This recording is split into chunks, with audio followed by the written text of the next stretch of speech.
Translation, my dear child, who's speaking? Anyone tuned in to yesterday's verse?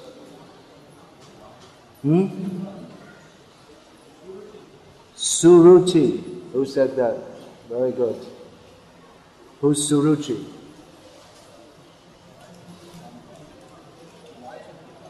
Wife of Uttanapad, and she's speaking to Dhruva Maharaj, who is her son. Direct son. My dear child, the other one is Suniti, although her Niti wasn't so Su. She wasn't such a good woman, it seems. My dear child, you are unaware that you are born not of my womb but of another woman. Therefore you should know that your attempt is doomed to failure. You are trying to fulfill a desire which is impossible to fulfill. Purport. The small child Dhruva Maharaj was naturally affectionate toward his father, and he did not know that there was a distinction between his two mothers. This distinction was pointed out by Queen Suruchi, who informed him that since he was a child, he did not understand the distinction between the two queens. This is another statement of Queen Suruchi's pride. Oh no, I'm wrong.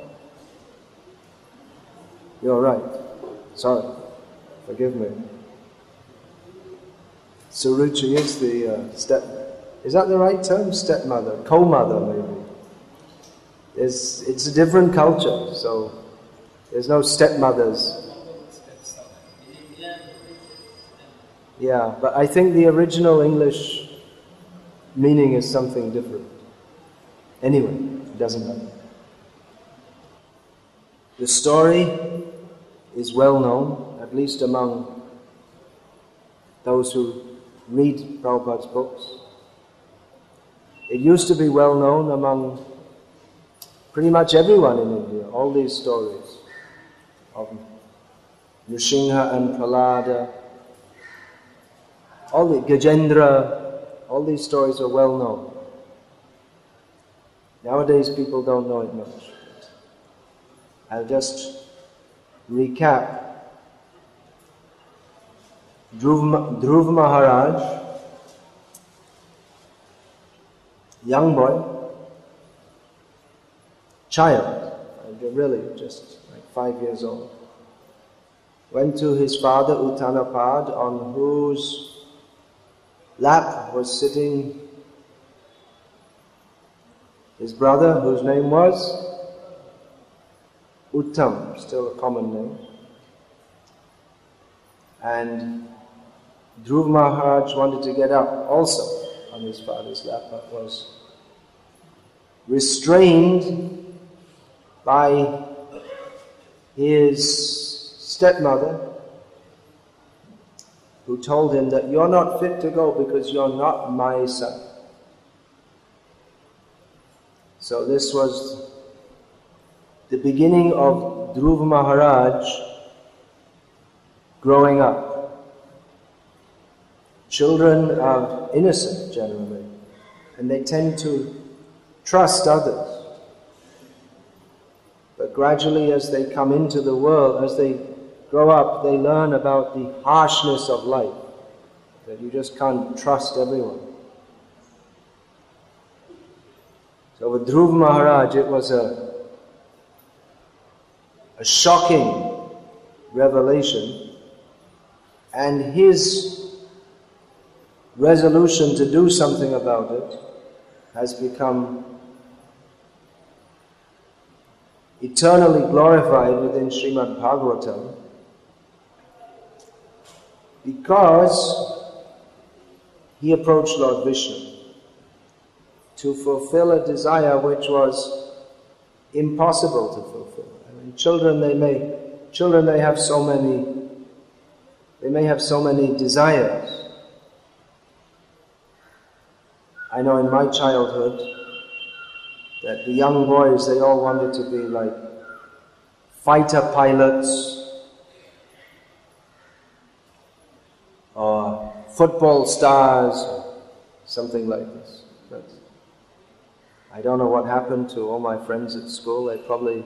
Most of them ended up, clerk in an office or an accountant or something much more boring. But Dhruva Maharaj, he desired to be not just the king of the world, but to have a kingdom more prestigious. It was a matter of prestige for him, more than wanting to enjoy and lord it over. It was a matter of prestige. He felt, my prestige has been severely damaged here. I want to show I'm big. I'm going to be bigger than Lord Brahma. It was an impossible desire to fulfill. But it was fulfilled by the grace of Lord Vishnu. And the name Dhruva has become synonymous with, what is that? It means like very firm resolve, isn't it? Or fixed. Just like the Dhruva Tara, the pole star is fixed. Bali Maharaj also, his sacrificing everything, sacrificing himself, the word Bali is synonymous with an offering and sacrifice. So the important point here is the approach to Lord Vishnu. Obviously, otherwise it wouldn't be in Bhagavatam. Otherwise there are so many things that have happened in the universe, in the history of the universe, which we don't know about. There are so many things. If you read the newspaper, you'll find out something about various different political intrigues and goings on in the world, and these things go on. The flow of material life continues. There's always someone on top and someone trying to pull them down. There's always some politics going on. So that Dhruva Maharaj, that he attained such a great kingdom, the point here is not that he attained a great kingdom, because so many people have attained great kingdoms. And what is this? Vidyapati says, Koto Chaturangana Mari Mari Jautu. How many Brahmas have come and gone? You may think someone is very big and powerful. For some time the Western world seems afraid of Saddam Hussein, and eventually they hunted him down and killed him. He seemed like a very big and important man, but not very important in comparison to Lord Brahma. So we're thinking Saddam Hussein is very big, or George Bush is very big. All like little ants to Lord Brahma. Almost literally. From Brahma's vantage point, he's looking down. Just like if you look from the top of a high building, you'll see people walking below, they look like little ants.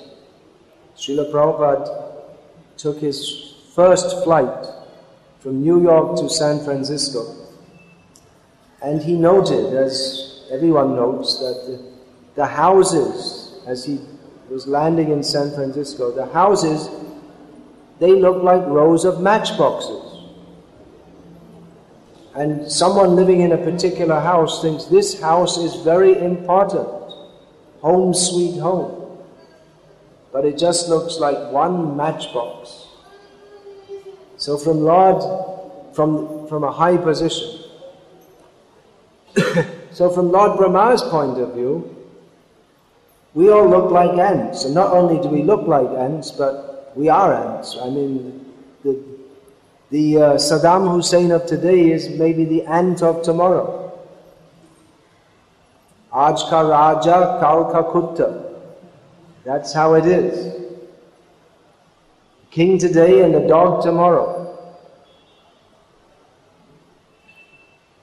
And from Lord Brahma's point of view, because his measurement or his perception of time is different to ours. So the human life, whether it's the human life of what we might call an ordinary person, or whether it's the human life of a big leader of society, it's just like boom, boom, boom, boom, finished in a second. We know the story of Raivat Maharaj, who went to see Lord Brahma to ask who Lord Brahma could recommend to be a suitable husband for his daughter, Revati. There was a little delay when Raivat came in because there was a dancing performance going on in the court of Lord Brahma. There was a little delay, a few minutes. So then when Raivat asked, well, who is there who can be the husband? Who do you think?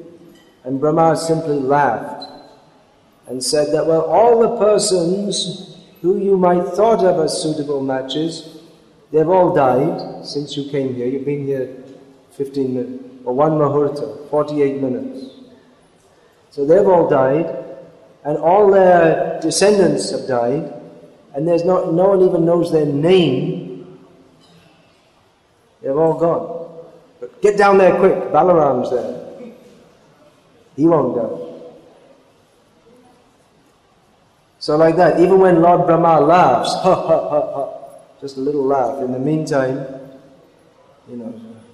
hundreds of thousands of Saddam Husseins have come and gone. So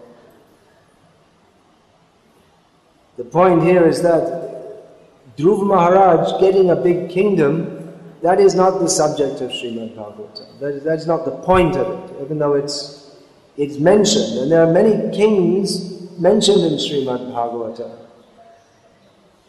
But the Bhagavatam aims at revealing the supremacy of Krishna as the Supreme Personality of Godhead, and of bhakti to him as being Shaya Shruting Bhakti Mudhasyate Vibho, one who, as being the topmost process, and one who gives that up to go to other processes is simply wasting their time.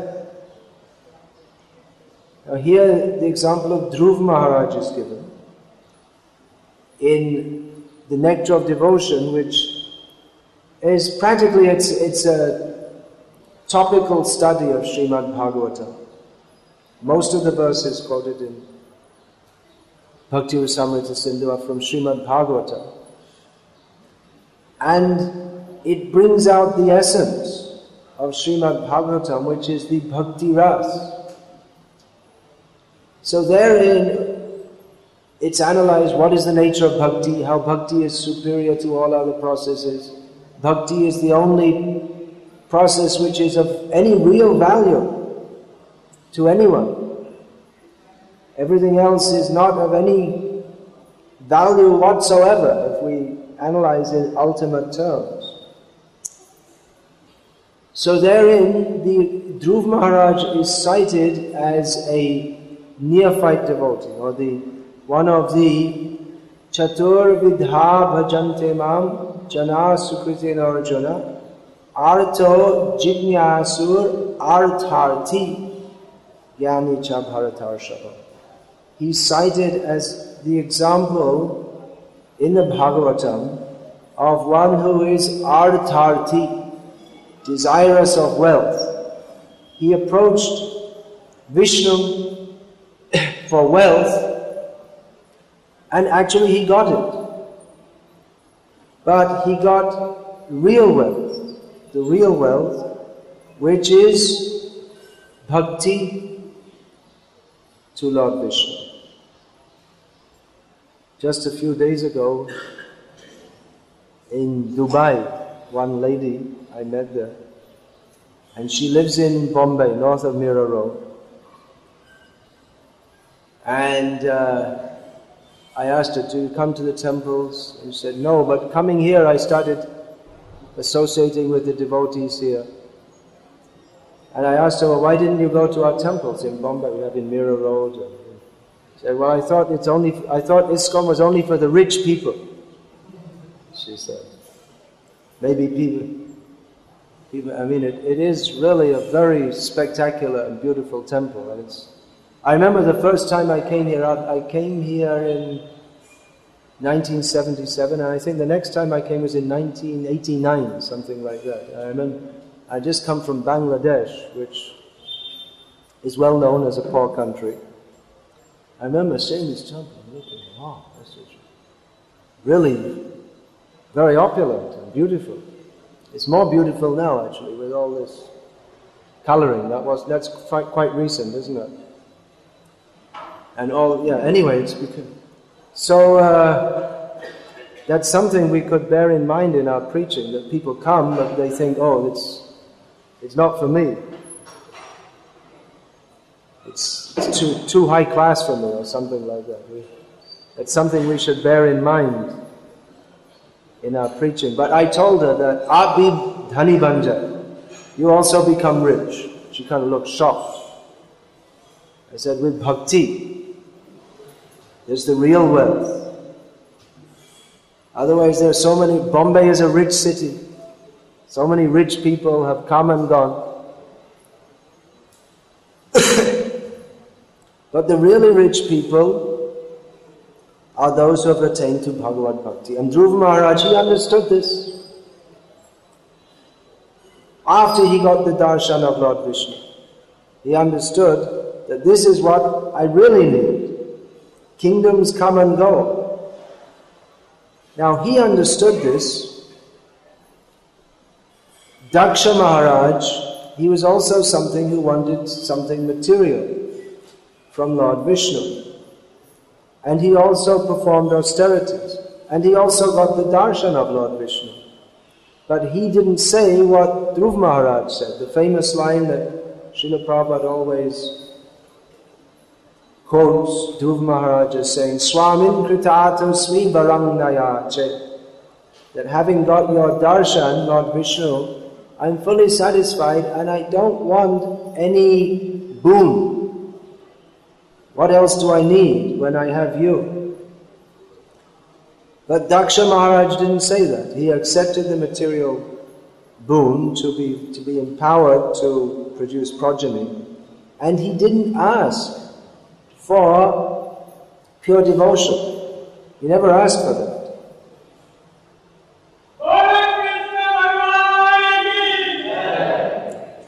So, he's getting the idea. We should ask for pure devotion. He's listening to the class very carefully. Yeah, now we're discussing about Lord Vishnu and the value of bhakti. That natural expression of bhakti is there. But what is the nature of bhakti? That we also have to understand. That's why often people think, why bhakti means you sing, you dance. What is the need of all this philosophical discussion? It's a little dry, they may think. Sometimes they accuse even Jiva Goswami of being a jnani, which he is, in the true sense of the term. Bhaktisiddhanta Saraswati Thakur also, people would accuse him of being just a jnani. He's always discussing philosophy. But that is required also, to understand what is the nature of bhakti. Bhakti, we think, well, that means feelings. That's true. But those feelings, they cannot be genuine feelings for Krishna unless we understand who is Krishna. In Bhakti Rasamrita Sindhu also, Rupa Goswami Prabhupada has analyzed that there may be people who appear to be devotees. It appears they have a lot of bhakti. But if analyzed, then it is seen to be simply the chaya rati or rati abhyas. It's either a shadow of actual attachment to Krishna, or a abhas, I guess you could say a glimmer or a reflection of that. Again, yesterday I was in Kuwait, and one man who's been preaching there, Telugu by background, devotee.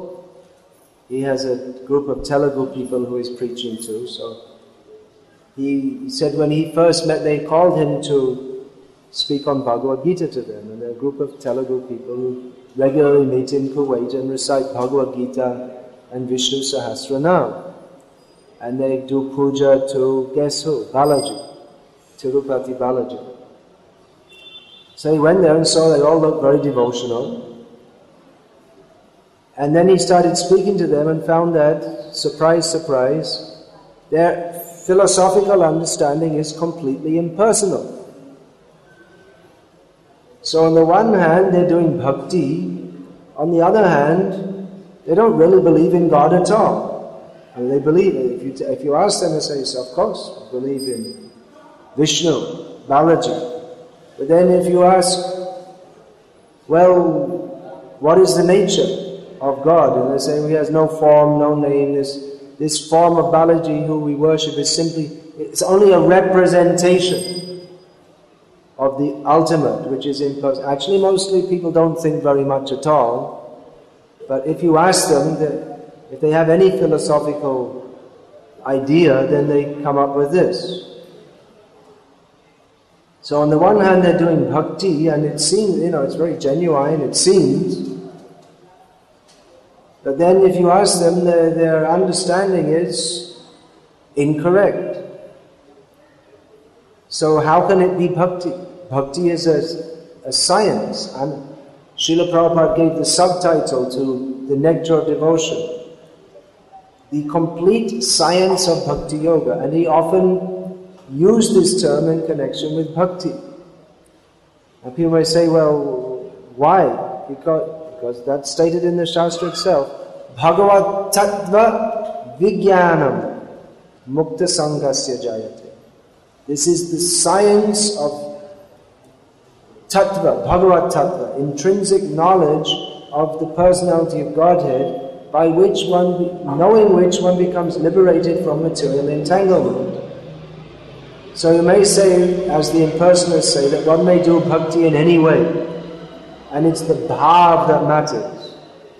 But it's not just the bhav, one has to know where to direct it.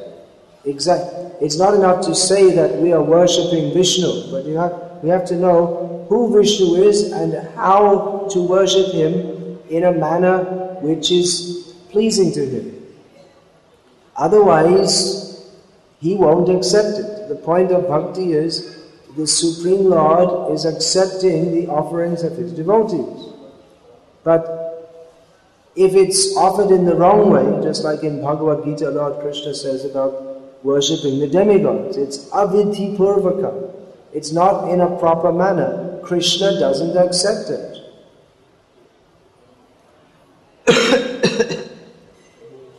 So this science of bhakti, who is Bhagavan and how to approach him, is described in Srimad Bhagavatam. And unless we understand this very clearly and properly, then our bhakti, it won't flourish. It may appear like bhakti. This again in Chaitanya Charitamrita, in the teachings to Rupa Goswami Prabhupada. Chaitanya Mahaprabhu described how he compares bhakti to a lata, to a creeper on which we have to pour water to nourish it. The water is Shravan Kirtan, hearing and chanting about Vishnu. But one hazard is that along with the bhakti kripa, not kripa, mercy, along with the bhakti plant, it's also quite likely that unwanted plants may grow up side by side.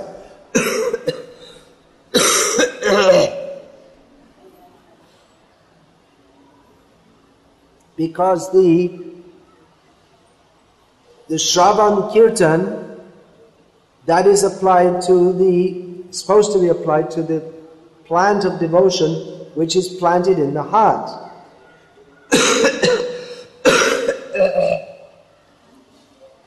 Excuse me. But in the heart, there are also, apart from the Bhakti Lata, the Bhakti Bij, the seed of the creeper, there may be also so many unwanted things. Kam, Krodh, Lobh, Moha, Mada, Matsarya.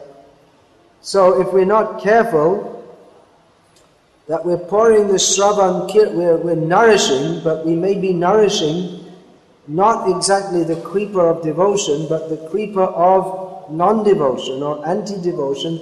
And Chaitanya Mahaprabhu says that it may appear very similar to the plant of devotion, but actually, you see the creepers, they grow around each other.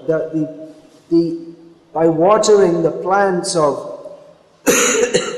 material desire, that can eventually crush or strangle the Bhakti Lata. And it looks like there's a lot of bhakti, but actually it's simply a lot of desire for prestige, for money, labh, puja, patishta. These are the main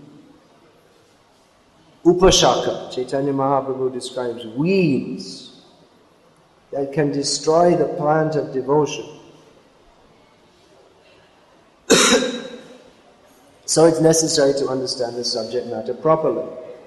Why is it that Dhruva, you see the example here, Dhruva Maharaj, he has become celebrated as a great pure devotee. He wasn't a great pure devotee in the beginning. He started off with a very strong material desire, and he approached Lord Vishnu, and he became a great pure devotee. Now Daksa Maharaj also had a very strong material desire, a very ambitious material desire, and he also approached Lord Vishnu, but he didn't become a great pure devotee. And there are many, although in Bhagavad Gita Lord Krishna says that the Aritarthi, among others, those who are desirous of wealth, who approach me, Krishna says, that they can eventually become pure devotees, but we see that not everyone who approaches the Lord for material wealth becomes a great pure devotee. Bhakti Chaitanya Swami, I think you don't know him. He doesn't come here. Does he come here? Very rarely. He's based in South Africa. We used to do traveling Sankirtan together in England and Ireland many years ago. So anyway, I was listening to a lecture he was giving, and he was saying that their famous temple, the ISKCON temple in Durban in South Africa, many Hindus come there, and that temple has become famous for making vratas. You make some vrata, some vow, you offer something to the Lord, and you will get your desire fulfilled. It's like the local Tirupati. And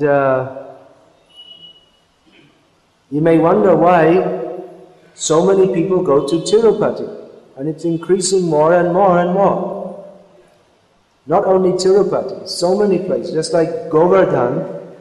When we first went there in the 1970s, it was, you could walk for 2-3 miles without seeing anyone else. Nowadays, on the Purnima day, on the evening, it's like being down at Bombay Central, all the way around, 24 kilometers around. It's packed with people.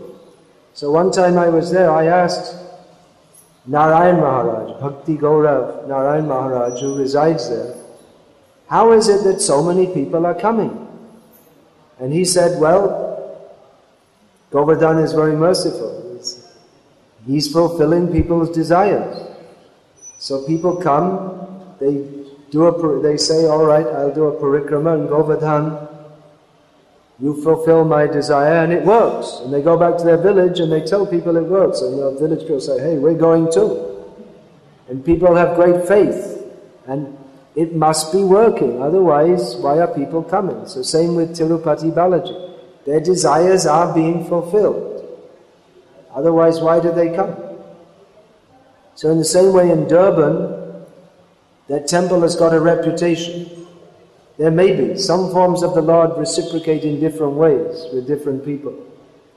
In Cuttack also, in Orissa, there's that one Shalagram Shila who was offered to Bhaktisiddhanta Saraswati Thakur, who's in the mutt there, at Satchidananda Mutt. So I don't know about nowadays, but he became very famous for fulfilling desires. So anyway, in Durban, yeah, and then there are temples you go where the women who don't have children, they get children, and like that. And in Chennai, there's Visa Ganesh. You go to the Ganesh temple for getting your American or Australian visa. Now I heard there's a cricket Ganesh. They go and pray for the Chennai cricket team to win the cricket match. So, anyway, in Durban, Bhakti Chaitanya Maharaj was saying that he met one man and he saw him offering some banana and milk and burfi. So Maharaj asked him that, so what are you doing offering this? He said, I made a vrata that for 1 month I will offer 1 banana, 250 grams of milk and 1 burfi, and at the end of the month God will give me a new BMW car. If anyone knows BMW, it's a very expensive car. So many people come like that. But how is it that, what is the difference between Dhruva Maharaj and others? Who would like to suggest? What is the difference? You've got your hand up right away there. What's the answer? Because he went to Narad Muni. He went through Narad Muni. Very good. I would have given the same answer. That's a major factor, yeah. Yeah, what are you going to say? Shukapri. When he saw the Lord, when other people are seeing the Lord, but they ask him material things, but he didn't ask, although he had material desire, but he didn't ask. What do you mean to say by the grace of Narmani? When he saw the Lord, he relinquished his material desire. People also see material because none other than Not everyone, so many people see the Lord, but they don't recognize him. Yeah. What's your answer?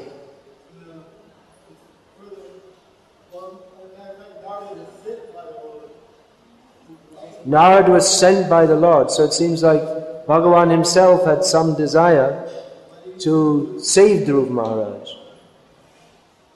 Alright, so these are all very good observations. Yeah, he got a bona fide spiritual master. That makes a lot of difference. I mean, that is the vital factor.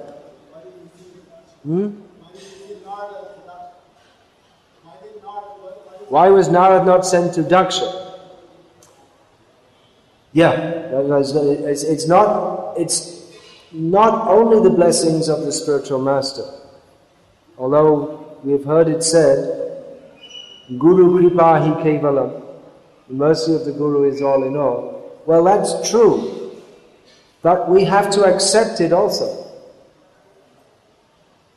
We see Srila Prabhupada, he preached all over the world and he said pretty much this, it was the same message for everyone. Some people took it, and some people didn't take it. So it depends on the inclination of the individual also. It means due to their previous, what is that?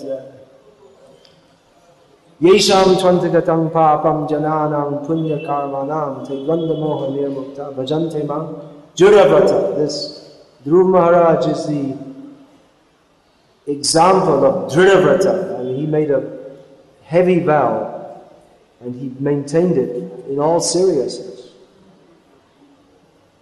Now, and again, it wasn't simply in reciprocation with his vow, because Hiranyakashipu also made a serious vow.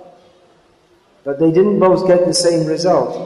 It means that Dhruva Maharaj, he must have had some previous inclination toward the Lord. Another reason, in previous lives also. Another reason with Daksa Maharaj is that the Lord wanted him to create progeny. There was a job to be done in the universe also. Does that mean that the Lord favors Dhruva more than Daksha? He wanted Daksha to remain in Maya? No, Daksha wanted to remain in Maya. And the Lord reciprocated with that. There are the demigods, they are known as Sakam Bhaktas. They have some material desire. And the Lord engages them, their material desire, in a manner that they may also do some service to Him.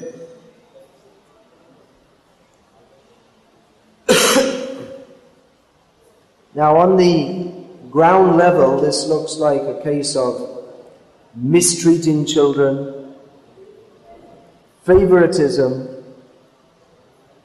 It is that.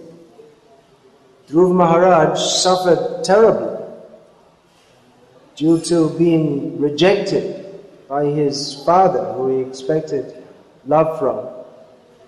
But the ultimate result was that he attained the affection of Lord Vishnu, which is more than that of millions of fathers. He attained the ultimate goal of life. So everything ended well. In the class the other day we heard from Gokuleshwar Prabhu how in the Daksha Yagya everything ended well. But in the material world nothing really ends well. Fairy stories we heard in our childhood, and they all lived happily ever after. That's the ending of the story. Bogus. Completely bogus. No one ever lives happily ever after. For one thing, they don't live ever after. That's one illusion. And another thing is, they don't live happily. But Dhruva Maharaj, he did live happily ever after in the spiritual world with Krishna. So this narration of Srimad Bhagavatam is indicating to us how we can live happily ever after, really. Now people may think that these are just like some fairy stories. We hear the story of Gajendra, and we may say, so many stories, Nrsimhadev. People may think, well, this is just a fairy story. How can it be real? But again, Bhagavad Tattva Vijnanam, this has to be understood scientifically. Srila Prabhupada always presented knowledge of Krishna in a scientific and philosophical manner.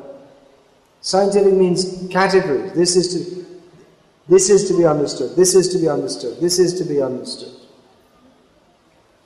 That Bhakti Rasamrit Sindhu, although it's describing Bhakti Ras, it's categorical and it gives the process of bhakti, which by following we can become advanced.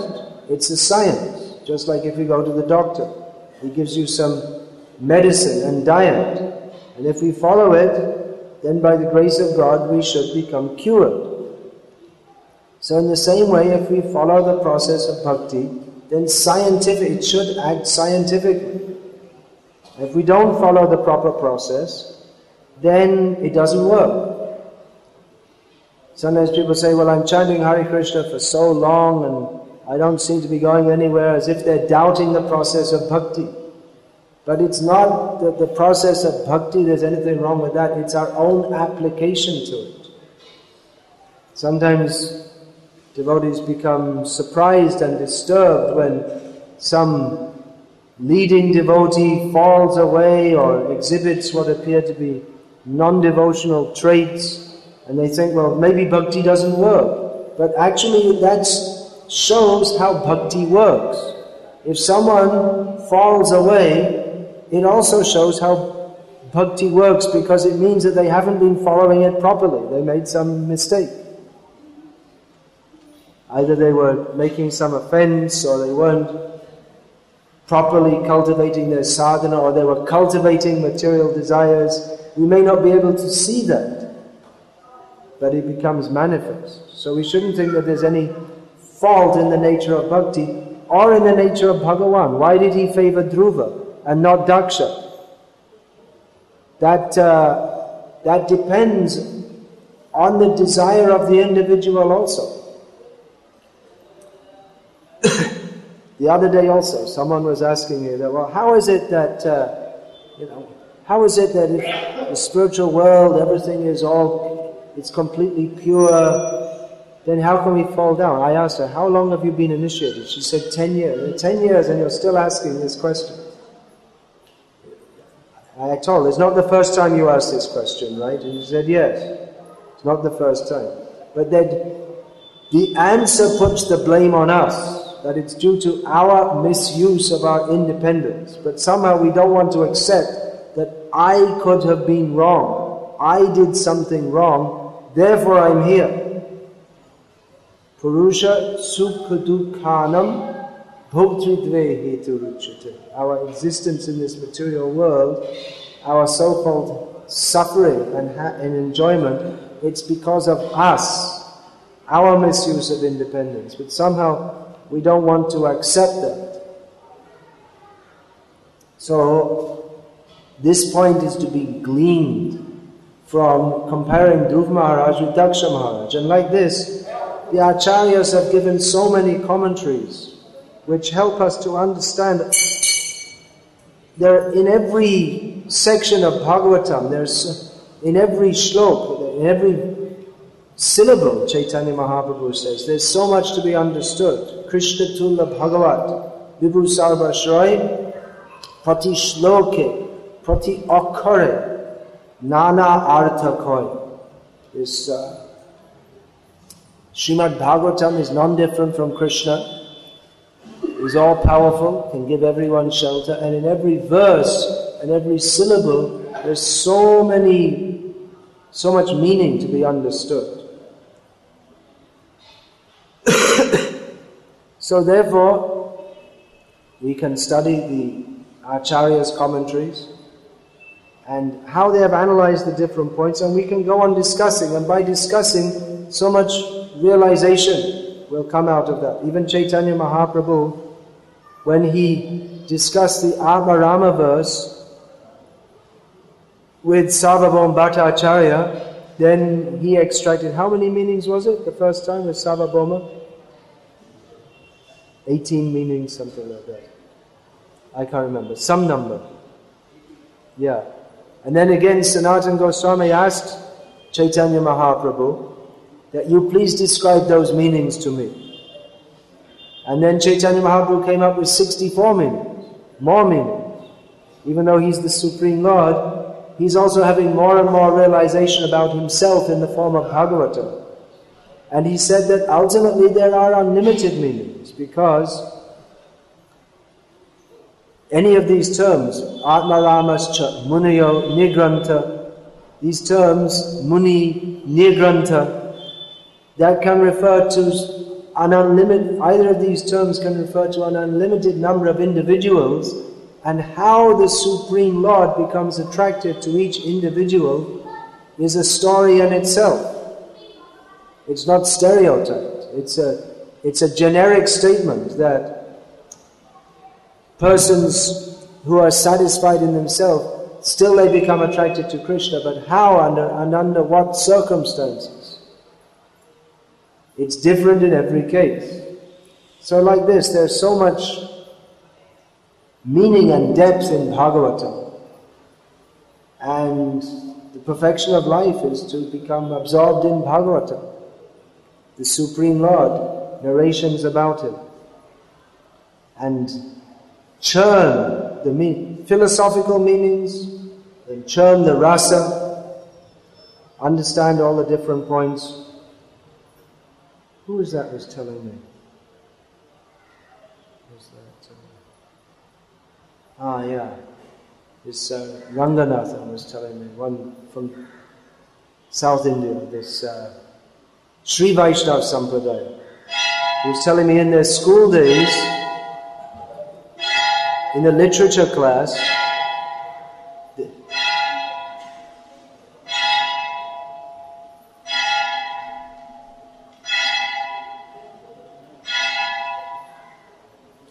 they would discuss Ram Leela, some different points of Leela, and then how Valmiki has described it, how Kamban has described it, and what are the comparisons, and in this way try to go deeper and deeper and deeper into Ram Leela. So this way, by discussing Bhagavatam, we become absorbed in the reality of Krishna. So I was saying the philosophical understanding is required, but it's also required to know what are these stories, what is their significance to us. Chaitanya Mahaprabhu, he would regularly discuss this narration of Dhruva Maharaj. He would hear from Gadadhar Pandit on the seashore in Puri at Tota Gopinath. He would hear regularly, especially it's mentioned in Chaitanya Bhagavat, he would hear again and again the narrations of Prahlad Maharaj and Dhruva Maharaj. Two boy saints, the young boys who attained perfection in their childhood. Now we're all struggling in our adulthood, but they achieved perfection in their childhood. Maybe it's more easy in childhood, when one can take to Krishna consciousness very naturally, without so many other desires. So that's another point. You can train your children. Here, there's sitting next to Kapila Dev Prabhu is his daughter, who from childhood has been coming here. Yeah, I know who it is. It's not coming here, I mean, born here, lived here. So like that, very fortunate. From the beginning of life, the opportunity to take to Krishna consciousness, be in Krishna consciousness. So that's very nice, and still coming every day. And there are others also. There's Krishna Murari, his son, he was here, he left. So, Hare Krishna. I'll finish there. It was kind of wandering class, wandered over various topics, but I hope there was some inspiration from points I raised. Please give the mic to Shukapriya Prabhu. Shukapriya is Krishna, I suppose, or is it Parikshit Maharaj? Radharani. And then it should be Shukapriya. It's a girl's name.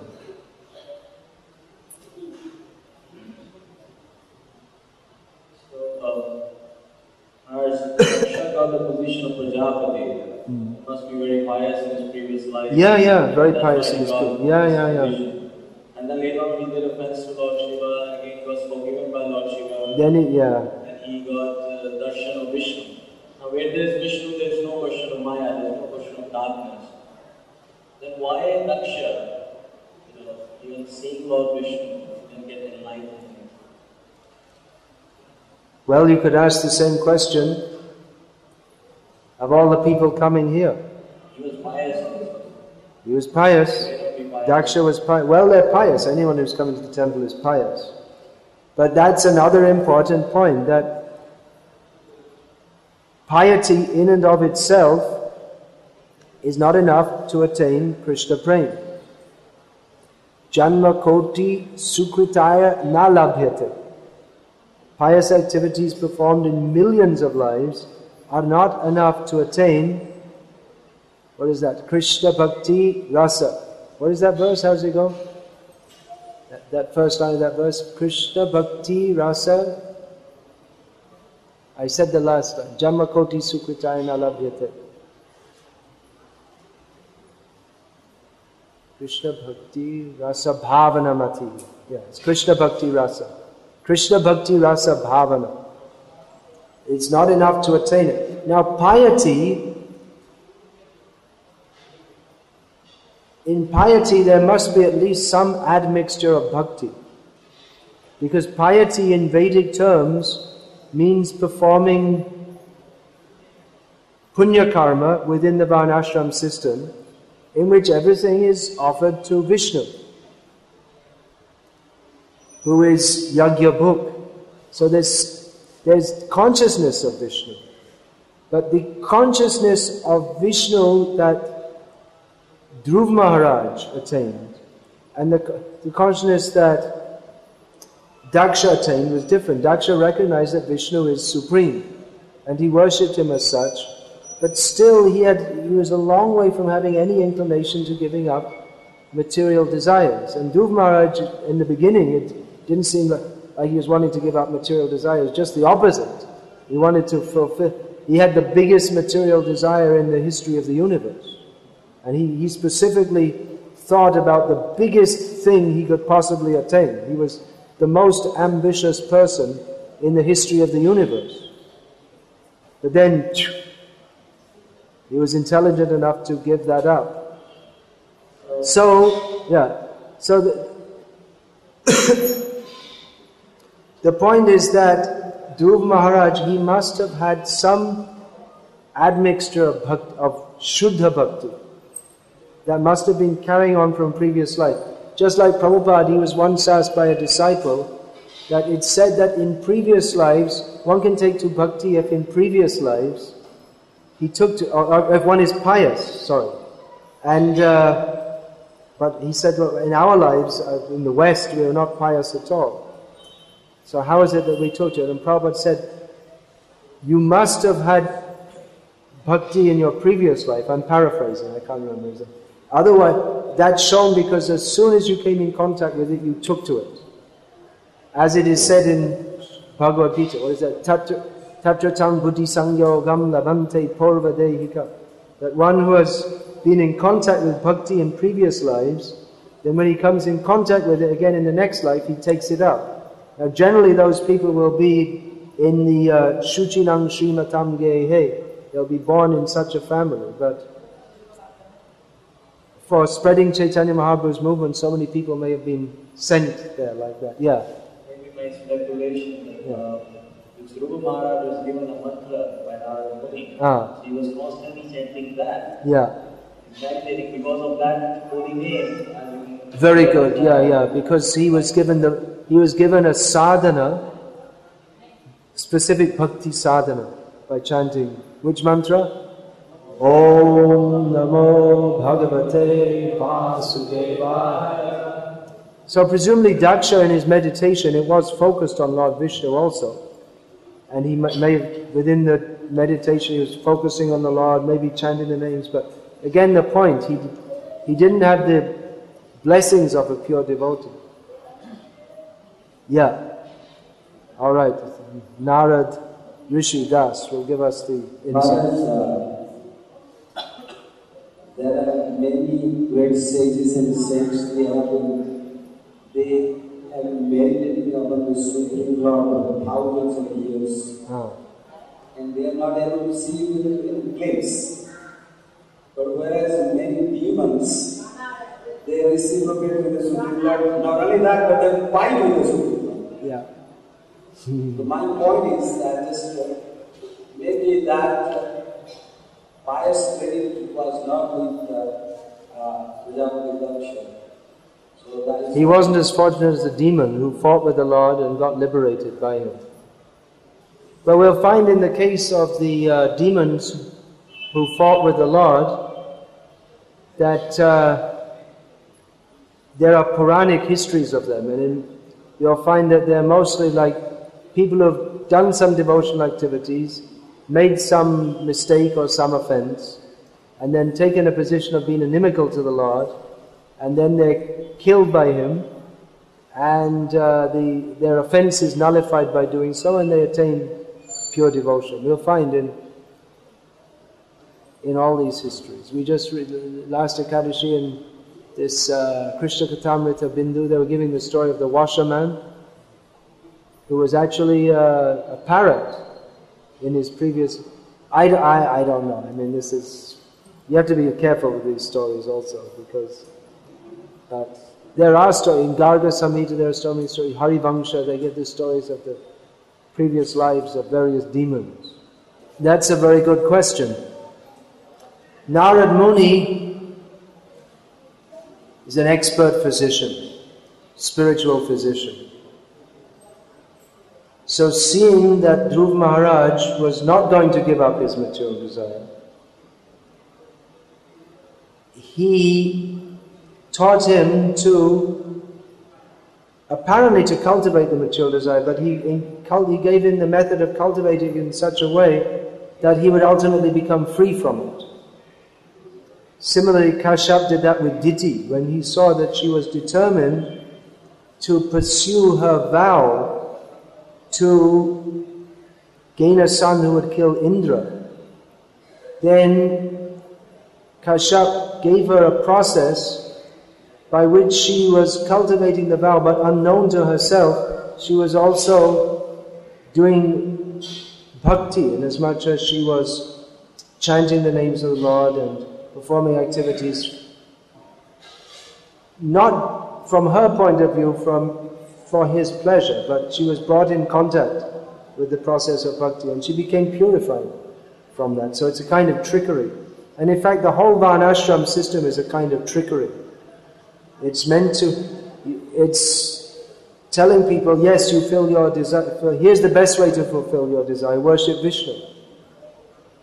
But by coming in contact with Vishnu, they become pious, and then if they come in contact with a pure devotee, they can make the jump, the quantum leap, from mundane piety to pure devotion. But that, again, it also depends on the attitude of the receiver. They may, even when they come in contact, they may not want to do so. Yeah, I'm listening. When Lord Vishnu touched his contact with the head, then his material desire was mitigated. And after that he said, my dear Lord, my all desire is fulfilled. I was looking for a piece of broken glass, but now I got the gem. Jai. Hare Krishna. One more question at the back there. Hare Krishna. Oh, all right. We'll go there afterwards. Go ahead. Speak. I would like to use that the children which are born and brought up in Krishna consciousness atmosphere, they are very fortunate. Well, it's true. I didn't just say it, but it's true. Yes, it's true, Maharaj. But then we see that many times it seems like some Gurukuli or like the children of the Grihastha devotee, they get spoiled in the as they pass on their life, and then they have weird kind of dresses or hairstyles. So, what do you say about that?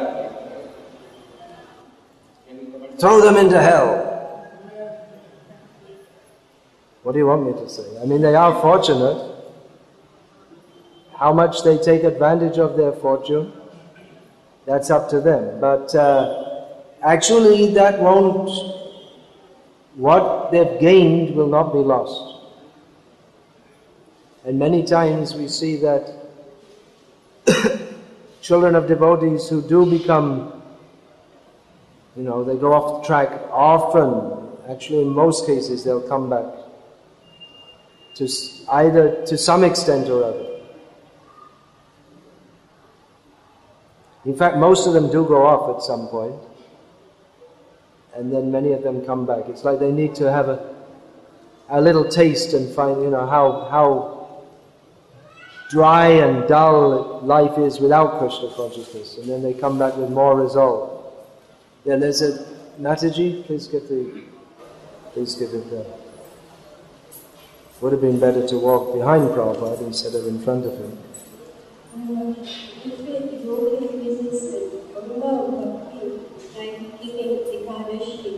For some material purpose. Is this an offense? And what is the result of performing bhakti in such a way? Is it an offense to perform bhakti with a material purpose? Yes, for one who has been initiated into pure devotion, to still cultivate material desires is an offense. That we learn, it's the 10th offense against the holy name. To deliberately cultivate material desires. It's an offense. In the case of Dhruva Maharaj, it wasn't an offense because he hadn't taken that initiation into pure devotion. But having come to the platform of pure devotion to deliberately cultivate material desires, is a great obstacle to bhakti. So that's another important point. That having come to the path of pure devotion, if we think, well, I'm going to be like Dhruva Maharaj, I'll cultivate material desires. No, that's back to front. This narration shows the value of bhakti. That even if one, for material desires, takes up bhakti, then the power of bhakti can overcome the material desires. But if we take up bhakti, having got information of and posing ourselves to be taking up pure devotion, but we don't pursue that, or we deliberately cultivate material desires, then it becomes an obstacle in our advancement. On the other hand, if we are seriously trying to cultivate bhakti, and we still have material desires, which is the position of probably all of us here, to have material desires is not in and of itself an offense, but to deliberately cultivate them in the name of bhakti, that is an offense. So there is a difference.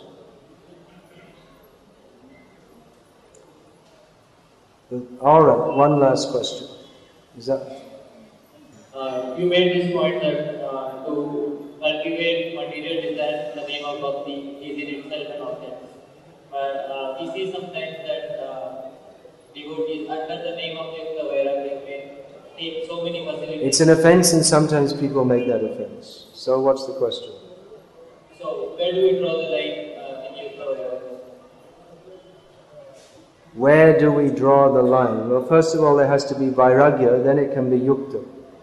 Vairagya is an attitude. One can deal in crores of rupees and be renounced, or one can be dressed in rags and not be renounced. It's a matter of attitude. Of course, if one is dressed in rags, you may say he's renounced, but that may be renounced by circumstances, not by desire. So it's a matter of attitude more than anything. Yeah. You mentioned earlier about the lady, the manager that you were talking about. In Atlanta, we have a person who was coming to this temple also. She said they didn't also say that they didn't know they could participate. She's a doctor, as a matter of fact. And she's now initiated disciple Japa coming away from Atlanta in order just to get devotional service. So it seems that the preaching here is going so well that we can't do that. We're having a difficult time approaching all these people. Yeah. Christians sitting in one of the places to get their devotions. That's nice. Did you all follow that? One lady, was it? Who was coming here regularly to ISKCON Juhu, and then she's a doctor, and she got a posting in Alachua, Georgia, USA, and continued coming to the temple there. And although there are so many people coming here that can't deal with them all individually, in Atlanta they don't have so many people coming there, so they reciprocated with her, and now she's an initiated devotee by the mercy of Radha Rasbihari. Hare Krishna.